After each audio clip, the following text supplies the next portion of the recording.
হাসপাতালে দৌড়ায়, ঠিক না?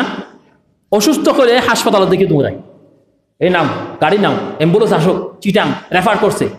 হাসপাতালের ময়দানে আপনার যখন অসুস্থ হয়ে পড়বেন, কোথাও যাওয়ার সুযোগ নেই। অসুস্থ হলেও সুযোগ নাই, পাহাড়ে নিয়ে সুযোগ নাই। পুরুষ সাতকে নিয়ে থেকে দৌড়াইছে, এদিকে ঢুকে ওইদিকে বান্দরবনের দিকে পাহাড়ের দিকে ঢুকে গেছে। কিন্তু কিয়ামতের ময়দানে কোনো পাহাড় নাই, সমস্ত জায়গাগুলি খেয়ে আল্লাহ পাহাড়বিহীন, কিছু থাকবে না, ময়দান আর ময়দান হয়ে যাবে। আল্লাহু আকবার। সেদিন আপনি কোথায় যাবেন? এখন হাসপাতাল আছে, পাহাড় আছে, জঙ্গল আছে, সমুদ্র আছে, আর সমুদ্র থাকবে না, কিছু থাকবে না। এরপর আনিন্নাবাইল আযীম, সেই মহাসংবাদ সম্পর্কে, মহান অবস্থা সম্পর্কে আল্লাহ সুবহানাহু ওয়া তাআলা বললেন, وَيَوْمَ يُنفَخُ فِي الصُّورِ فَفَزِعَ مَنْ فِي السَّمَاوَاتِ وَمَنْ فِي الْأَرْضِ إِلَّا مَنْ شَاءَ اللَّهُ। আর সেই দিন সিংহায় ফুঁক দেওয়া হবে, তবে আর আসমান ওই জমিন সমস্ত কিছু সব কিছু বের করে দিবে।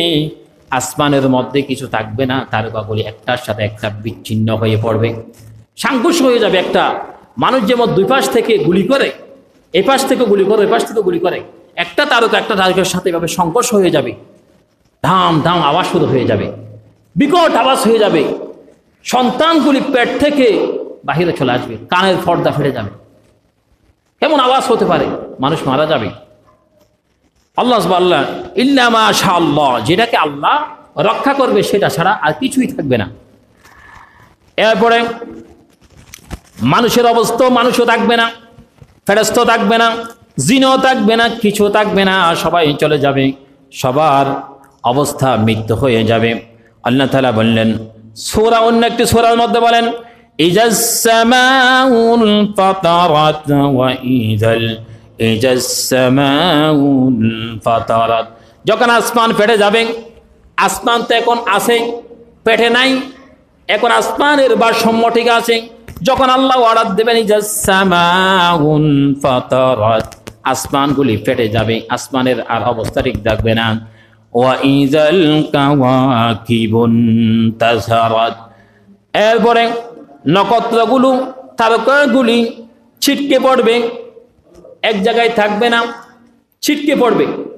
আমরা যেমন কিছু মারলে ছিটকে পড়ি, অত বড় বড় অনেক বিশাল বিশাল তারকাগুলি ছিটকে পড়বে পৃথিবীর মধ্যে।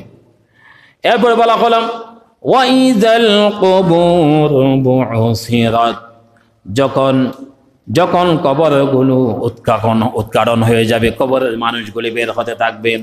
আলিমাত নাফসুম মা কদ্দামাত ওয়া আখরাত, তখন মানুষ, তখন প্রত্যেক প্রাণী জগতে পারবে, নেকি প্রাণী জগতে পারবে সে কি করেছেন, যে আগাম কি করেছেন, পরে কি করেছেন তা জানতে পারবে।